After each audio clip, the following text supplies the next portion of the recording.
प्यारे साथियों, आप सभी का स्वागत करता हूं अपने एमआरएस स्टडी परिवार में। तो डियर, हम लोग जो है रिवर इंजीनियरिंग पढ़ रहे थे। तो रिवर इंजीनियरिंग का यह हमारा अगला पार्ट है। इसमें हम लोग बात करने वाले हैं लेक्चर 7 के इस पार्ट में कि रिवर रेगुलेशन सिस्टम क्या होता है।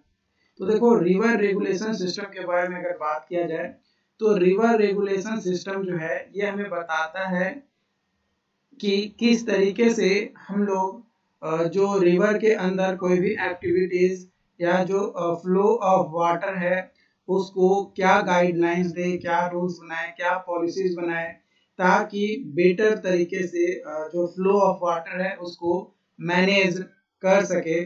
तो ये जो हमें एक इंफॉर्मेशन, एक गाइडलाइंस, एक पॉलिसीज इम्प्लीमेंट करने के लिए बताता है, वही हमारा रिवर रेगुलेशन सिस्टम कहलाता है। रिवर रेगुलेशन सिस्टम का मेन पर्पस यही होता है कि रिवर का जो यूटिलाइजेशन हो वो अच्छा हो, साथ ही साथ जो इकोलॉजिकल इंटीग्रिटी है उसको प्रिजर्व करके रखा जाए। साथ ही साथ जो भी और भी कई सारे स्टेक होल्डर्स हैं उनसे मीटिंग नीड्स जो भी है वो सारी चीजों को जो है एक बेटर तरीके से जो है समझा जा सके। मतलब एक तरीके से रिवर को बेटर कैलकुलेशन के लिए जो है यहाँ पे यूज किए जाते हैं। रिवर रेगुलेशन सिस्टम में बात किया जाए तो सबसे पहला आपका आता है वाटर एलोकेशन। सबसे पहला क्या होता है? Water allocation. वाटर एलोकेशन में क्या होता है? वाटर एलोकेशन जो है आपका कहता है कि भाई आप डिटरमाइन करो कि how water resource within river system is allocated among different users such as agriculture, industry, municipalities और इकोसिस्टम। यानी कहाँ कहाँ जो है पानी का यूज हमारा एक तरीके से होगा, यानी कौन कौन से एरिया में हमारे वाटर के यूजर्स हैं। तो उसको देखते हुए हम लोग जो है पहला क्या करते हैं, एक रेगुलेशंस बनाते हैं कि कितना पानी जो है किस क्षेत्र में कहाँ पे जाना चाहिए। ये जो सेटिंग प्रायोरिटीज है या जो वाटर राइट्स की स्टैब्लिशमेंट है या वाटर परमिट का लाइसेंस जो दिया जाता है मैनेज करने का, वो सभी वाटर एलोकेशंस के अनुसार किए जाते हैं। उसके बाद आपका आता है फ्लो मैनेजमेंट। फ्लो मैनेजमेंट में क्या होता है कि जो भी फ्लो ऑफ वाटर है उसका एक बेटर हेल्थ के साथ वो फ्लो करे एक इकोसिस्टम के साथ, ताकि मिनिमम जो है हमें एक्वेटिक हैबिटेट या जो फिश माइग्रेशन है या जो sustainable economic function, ecosystem functions है उसको कम प्रोटेक्ट करने की जरूरत पड़े। मतलब हमें ज्यादा प्रोटेक्शन की जरूरत ना पड़े, क्योंकि अगर हम लोग काम अच्छे से करेंगे, if we are doing good work in good manner, है ना, अगर सही तरीके से अच्छा काम करें तो हमें ज्यादा प्रोटेक्शन किसी भी चीज की करने की जरूरत नहीं पड़ेगी। ओके, यहाँ तक आपको समझ में आया? यहाँ तक कोई दिक्कत नहीं होना चाहिए।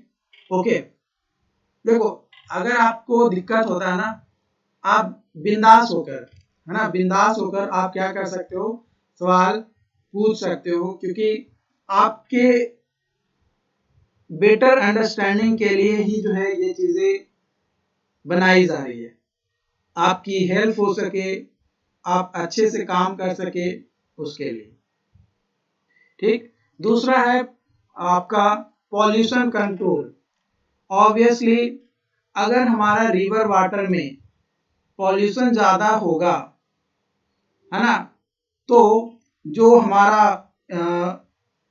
एनिमल्स हैं या जो इकोसिस्टम के अंतर्गत फिश वगैरह जो भी आते हैं आपके रिवर के पानी में, वो कहीं ना कहीं अफेक्टेड होगा। तो इसलिए हमारा मेन मकसद ये भी होता है कि जो रिवर सिस्टम है उसमें कम से कम पॉल्यूशन किया जाए, जैसे इंडस्ट्रियल वेस्ट, म्युनिसिपल इन्फ्लुएंस, है ना, जो भी वेस्ट डिस्पोजल किया जा रहा है या जो एग्रीकल्चरल प्रैक्टिसेस किए जा रहे हैं to reduce nutrient run off, तो उन सभी को प्रॉपर तरीके से एक मैनेज्ड तरीके से उसको जो है डिस्चार्ज किया जाए आपका रिवर में, ताकि कम से कम, है ना, ताकि कम से कम हमारा क्या हो सके, पॉल्यूशन क्रिएट हो, यानी पॉल्यूशन को कंट्रोल किया जा सके। उसके बाद आपका आता है नेविगेशन एंड ट्रांसपोर्टेशन। ऑब्वियसली जो रिवर्स होता है, रिवर्स में कई बार हम लोग यूज करते हैं उसको एज ए ट्रांसपोर्टेशन या नेविगेशन पर्पस के लिए, जैसे कॉमर्शियल शिपिंग, रिक्रिएशनल बोटिंग, है ना, और भी कई सारे infrastructure such as locks and dams वगैरह जो है बनाकर जो है हम लोग अलग अलग पर्पस के लिए जो है रिवर का यूज किया जाता है ट्रांसपोर्टेशन और नेविगेशन के लिए। अभी आप रिसेंटली अगर 2023 में आप न्यूज सुने होंगे तो गंगा क्रूज जो है स्टार्ट किया गया है ना, जो कि वाराणसी से आपका बांग्लादेश तक जो है आपका जाएगा थ्रू गंगा रिवर। तो ये आपका क्या है, ट्रांसपोर्टेशन है, एक तरीके से नेविगेशन किया जा रहा है। उसके बाद है कंजर्वेशन एंड प्रोटेक्शन।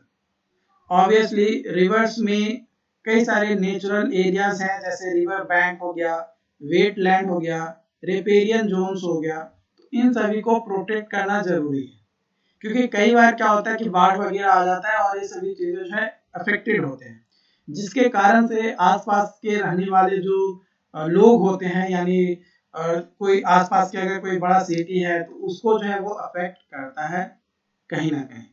तो रिवर रिस्टोरेशन और कंजर्वेशन स्टार्ट किया जाता है एज पर एक प्रॉपर डिजाइन बनाकर कि भाई हाँ हमें इस तरीके से जो है काम को करना है। उसके अलावा फ्लड को मैनेज करना, है ना, ऑब्वियसली अगर हमारा रिवर बैंक प्रॉपर तरीके से रहेगा और जो रिवर का जो डेप्थ होगा, जो रिवर का जो डेप्थ होगा वो प्रॉपर होगा, तो डेफिनेटली हमारा जो है फ्लड को कंट्रोल किया जाएगा।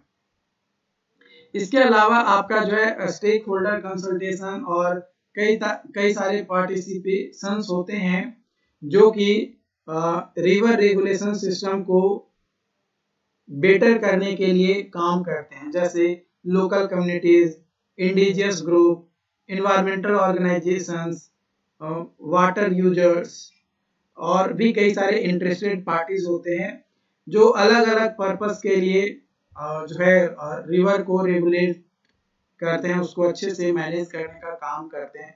देखो अगर रिवर को अच्छे तरीके से मैनेज करेंगे तो हमारा जो नेचुरल रिसोर्सेज है, जो पानी का एक सोर्स है, वो हमारा बना रहेगा और उससे हम कई सारे काम कर पाएंगे।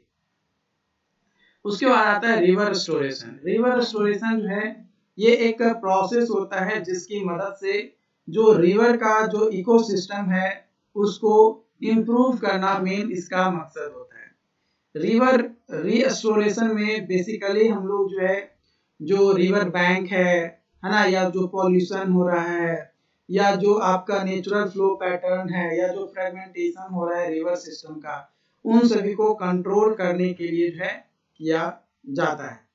जो रिवर रिस्टोरेशन प्रोजेक्ट्स है वो टाइपिकली आपका कॉम्बिनेशन होता है इकोलॉजी, इंजीनियरिंग और सोशल अप्रोच का, जो कि डिपेंड करता है गोल्स और ऑब्जेक्टिव के बेसिस पे कि रिवर रिस्टोरेशन जो प्रोजेक्ट कर रहे हैं उसका क्या गोल्स है, क्या ऑब्जेक्टिव्स है, और उसके बेसिस पे जो है किया जाता है। साथ ही साथ कई बार जो है रिवर सिस्टम का कैरेक्टरिस्टिक्स और कंडीशन देखते हुए भी जो है किया जाता है। तो कई सारे टेक्निक्स है जिसकी मदद से रिवर रिस्टोरेशन जो है किए जाते हैं, जिसमें सबसे पहला है रिपेरियन वेजिटेशन रिस्टोरेशन। क्या होता है कि हम लोग रिवर बैंक पे, यानी जो नदी का किनारा होता है वहां पे जो है पेड़ पौधे जो है लगा देते हैं ताकि सॉइल का जो इरोजन होता है उसको कम कर सके, है ना, सॉइल को स्टेबल बना सके। तो उसके थ्रू जो वाइल्ड लाइफ जो हैबिटेट होता है वो भी बेटर बन पाता है। उसके अलावा स्ट्रीम बैंक स्टेबलाइजेशन, कई बार जो है हम लोग बायो इंजीनियरिंग टेक्निक का यूज करते हैं और जो नेचुरल मटेरियल्स होते हैं लाइक लीव प्लांट और वुडी डेब्रिस उसको जो है एम्प्लॉयड करते हैं to the stabilize eroding stream bank, है ना, जो इरोडिंग स्ट्रीम बैंक को है उसको स्टेबलाइज करने के लिए और फर्दर इरोजन हमारा ना हो उसके लिए। Fees passage and habitat improvement, जो रिस्टोरेशन वर्क होता है उसमें क्या करते हैं कि जब भी डैम या बैराज हम लोग या वियर वगैरह बनाते हैं तो हम लोग ये खासा ध्यान रखते हैं कि जो भी मछलियाँ वगैरह है या जो हैबिटेट है, जो एक्वेटिक एनिमल्स हैं, उसको जो है क्रॉस करवाया जा सके, वो रिवर में एक जगह से दूसरी जगह जा सके, तो उसके लिए एक रास्ता जो है हम लोग छोड़ देते हैं और उसके बेसिस पे जो है क्या करते हैं हम लोग अपना रिवर रिस्टोरेशन किया जाता है। इसके अलावा फ्लो, जो वाटर फ्लो है उसके को ही जो है हम लोग मैनेज कर देते हैं। एक स्पेसिफिक पीरियड के लिए नेचुरल वाटर फ्लो को जो है क्या करते हैं मेंटेन करते हैं ताकि एक हेल्दी रिवर इकोसिस्टम बना रह सके। इसके अलावा वाटर क्वालिटीज को इम्प्रूव करना और जो स्ट्रीम हैबिटेट इन्हांसमेंट है जैसे राइफल्स, पूल्स, मेंडरिंग, इन सभी को बेटर तरीके से इम्प्रूव किया जाता है ताकि वाटर क्वालिटीज और जो सिल्डर है, एक्वेटिक स्पेसीज हैं, उन सभी को बेटर मिल सके। इसके अलावा फ्लड प्लेन को रिकनेक्शन देना, रिवर को अलाउ करना देयर फ्लड प्लेन, ताकि अगर हाई फ्लो अगर हो तो उस कंडीशन में जो फ्लड का जो रिस्क है वो कम से कम हमें जो है देखने को मिले और एक वैल्यूएबल वेटलैंड हैबिट हमारा, तो एक वेटलैंड एरिया भी जो है हमारा बन सके।